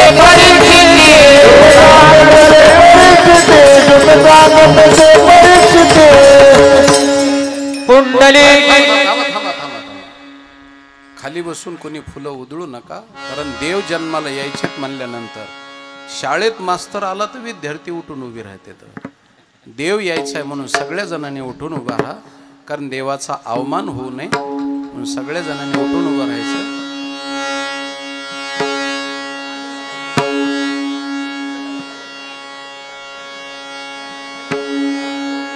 चला, सगळ्याला फुलं मिळाली का? ऐका ऐका, एक मिनिट सूचना. काल आपण सर्वांना मेणबत्ती आणलाय सांगितलेली आहे, आणलेत का? थोडा वेळ आधी देवजन्म होईल, तदनंतर दीपोत्सव म्हणून या ठिकाणी आपल्या हातातील जी कॅन्डल आहे ते आपण सर्वजण लावणार आहेत. थोडा वेळ लाईट बंद होणार आहे, त्यानंतर देवजन्म झाल्यानंतर आपल्याला पुढील या ठिकाणी सूचना दिली जाईल. पुंडलिक वरदा हरी विठ्ठल श्री ज्ञानदेव तुकाराम गोपाल कृष्ण भगवान की जय. ज्ञानेश्वर माऊली नाराज माऊली ज्ञानेश्वर माऊली नाराज माऊली ज्ञानेश्वर माऊली नाराज माऊली ज्ञानेश्वर माऊली नाराज माऊली ज्ञानेश्वर माऊली नाराज माऊली ज्ञानेश्वर माऊली नाराज माऊली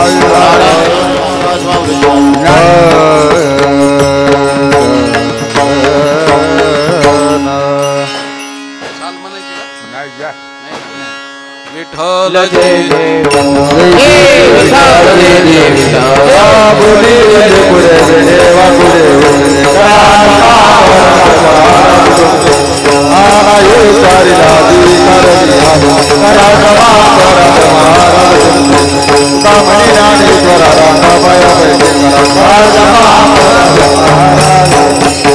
सर्वांनी खाली बसून घ्या.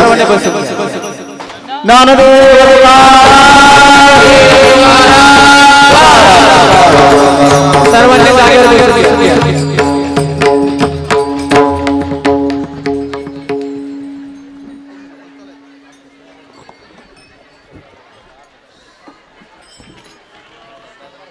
महोत्सवाच्या या निमित्ताने एक कृपया सर्वांनी शांतता राखा, कृपया कोणीच बोलू नका, 1-2 मिनटं. या ठिकाणी आज आपल्या अखंड हरिनाम सप्तामधील 10व्या दिवसाची या ठिकाणी कीर्तन सेवा आपल्याला ज्यांनी या ठिकाणी दिलेली ते महाराष्ट्रातील एक नामवंत कीर्तनकार आदरणीय हरिभक्तपरायण महादेव महाराज राऊत. आज 4था सोमवार आहे, 4था श्रावणी सोमवार, महादेवाचाच वार आणि हरिभक्तपरायण महादेव महाराजच या ठिकाणी आपल्याला कीर्तन सेवेसाठी भगवान शिवजींच्या आशीर्वादाने उपस्थित झालेत. सर्वांनी एकदा टाळ्याच्या गजरात त्यांचं पण स्वागत करूया. त्यांना मनापासून या ठिकाणी सर्व ग्रामस्थ नावरे ग्रामस्थ मल्लिकार्जुन भजनी मंडळ यांच्या वतीने महाराजांचं मी आभार व्यक्त करतो, ऋण व्यक्त करतो. या ठिकाणी ज्यांनी आज सौजन्य आज कीर्तनासाठी दिलेलं आहे ते सर्व श्री शिवाजीराव कुंडलिक घोलप, त्याचबरोबर श्री अजितराव मारुती गावडे आणि श्री दगडू बाळासाहेब सोनवणे या मान्यवरांना विनंती असेल त्वरित आपण व्यासपीठावर उपस्थित व्हायचं आहे. त्याचबरोबर ज्या मान्यवरांच्या हस्ते या ठिकाणी या सन्मान चिन्ह दिलं आहे ते सन्माननीय सुरेश तात्या खंडागळे या ठिकाणी त्यांच्या वतीने सन्माननीय अमोल शेठ खंडागळे आपण त्वरित व्यासपीठावर उपस्थित व्हायचं आहे. एक मिनटं, लगेच लावू नका, लगेच नाव सूचना दिल्यानंतर आपण या ठिकाणी दीपोत्सव करायचा. 2 मिनटं कृपया विजवा गडबड न करू. 2 मिनटं सूचना दिल्यानंतर आपल्याला सांगितलं आहे 2 मिनटं थांबा. आपल्याला या ठिकाणी नंतर त्या ठिकाणी सूचना दिली जाईल, कृपया विनंती आहे. त्याचबरोबर अमोलजी खंडागळे आणि लालासाहेब कोकरे आपण व्यासपीठावर उपस्थित व्हायचं आहे. ज्यांनी आज या ठिकाणी नियोजित वेळेमध्ये प्रवचन सेवा दिली ते हरिभक्तपरायण लक्ष्मण बाप्पू महाराज निगडे महाराजांनी या ठिकाणी नियोजित वेळेत आज आपली प्रवचन सेवा समर्पित केली. महाराजांचं या ठिकाणी ऋण व्यक्त करतो. आज दिंडी प्रदक्षिणा या ठिकाणी झाली आहे आणि विशेषतः 50व्या वर्षाला या ठिकाणी शोभेल अशा पद्धतीचं या ठिकाणी आजचं नियोजन झालं. आपल्या सर्वांना श्रुत असेल अंधळगाव या ठिकाणी असणारे दादा महाराज तथा सावळेराम दिंडी सोहळ्याचे असणारे व्यवस्थापक आदरणीय हरिभक्तपरायण जयसिंग महाराज हांडाळ आणि त्यांचे सर्व सहकारी या ठिकाणी उपस्थित झाल्यानं अतिशय चांगल्या पद्धतीचा या ठिकाणी सोहळा आपल्याला या ठिकाणी दिंडी सोहळा पाहायला मिळाला. या ठिकाणी आज हरिभक्तपरायण जयसिंग महाराज हांडाळ उपस्थित आहेत. सर्वजण एकदा त्यांच्यासाठी टाळ्यांच्या गजरात स्वागत करूया. आपण बरेच मंडळी उपस्थित होता या ठिकाणी मीडियामध्ये व्हॉट्सअपला देखील त्या ठिकाणी आजचा सोहळा पाठवलेला आहे. त्यांनाही मनापासून या ठिकाणी धन्यवाद. अगदी 2 मिनिटात या ठिकाणी कार्यक्रमाची रूपरेखा आपणासमोर या ठिकाणी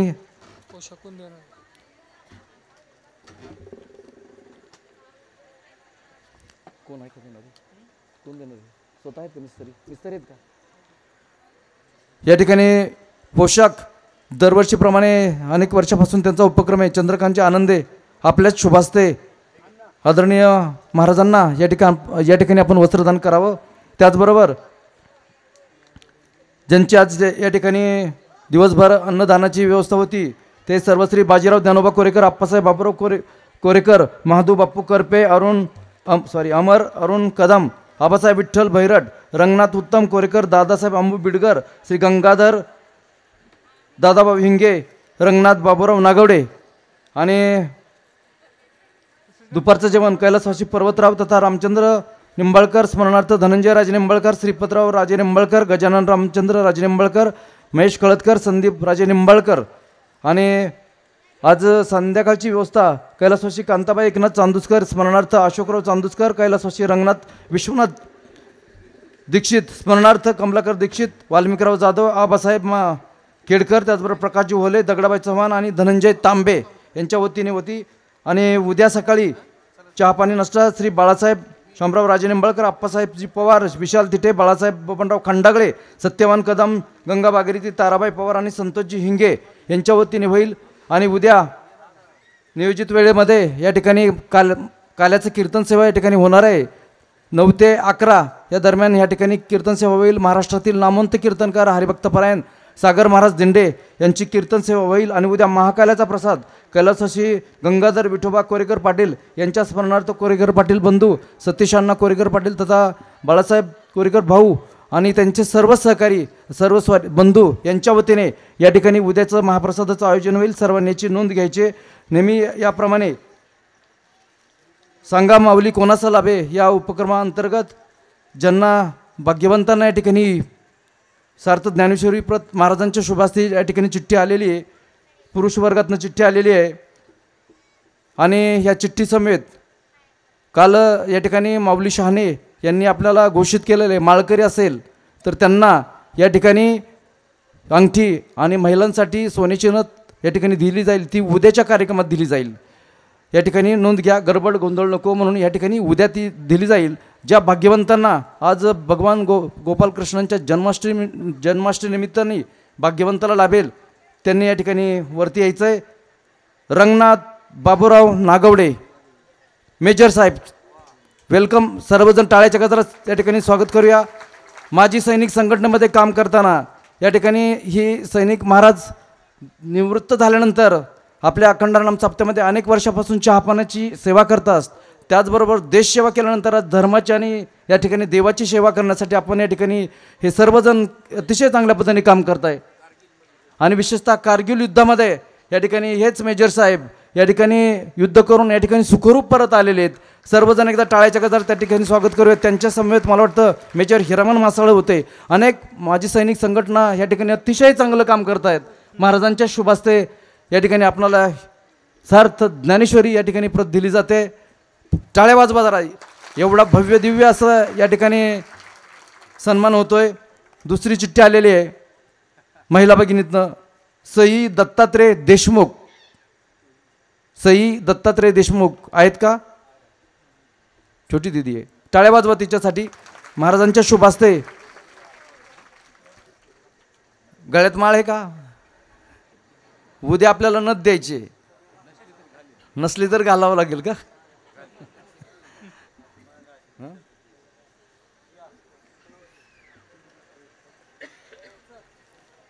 उद्या या ठिकाणी अंगठ्या आणि चांदीची अंगठी आणि सोन्याची नथ ही उद्याच्या कीर्तनानं झाल्यानंतर या ठिकाणी दिली जाईल.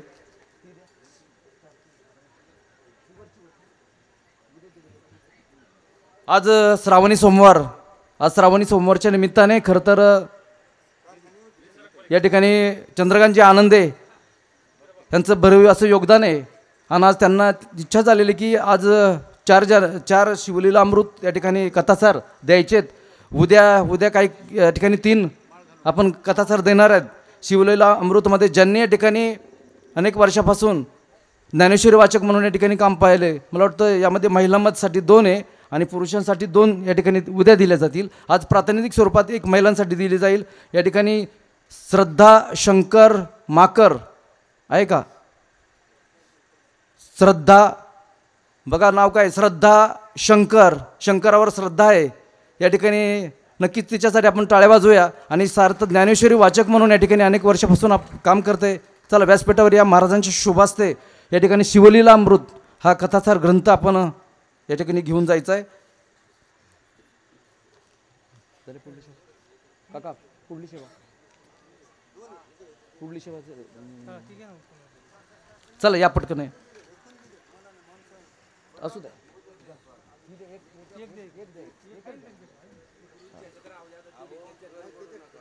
असू द्या एक द्या. आता प्रातिनिधिक स्वरूपामध्ये तिकडं पहा. सर्वजण टाळ्याच्या गजरात आपण स्वागत करू. शिवलीला अमृत हा ग्रंथ आहे भगवान शिवजींचा या ठिकाणी दिला जातोय.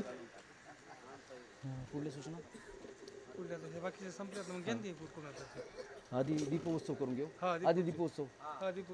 हे पहा आता आपल्या हातातील मेणबत्त्या आपण या ठिकाणी लावायच्या. थोड्या वेळात लाईट जाईल. आपल्या हातातील मोबाईल असेल, हातातील मोबाईल टॉर्च लावला तरी चालेल. हे सगळं शूटिंगमध्ये या ठिकाणी कन्वर्ट होईल आणि ते कन्वर्ट झाल्यानंतर व्हायरल केलं जाईल.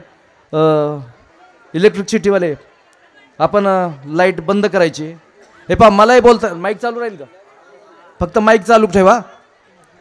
आणि आपल्या हातातील मोबाईल टॉर्च कोणी उठायचं नाही, गडबड करायचं नाही. मेणबत्त्या लांब धरा. जवळ एकमेका पाठीमागं पुढं असणाऱ्या महिला भगिनी आपल्या स्वतःपासून लहान मुलं जवळ आहेत त्यांच्यापासून थोड्या लांब धरा. साडीपासून आपल्या बाजूला धरा. वा खूप सगळ्यांनी गजर करा.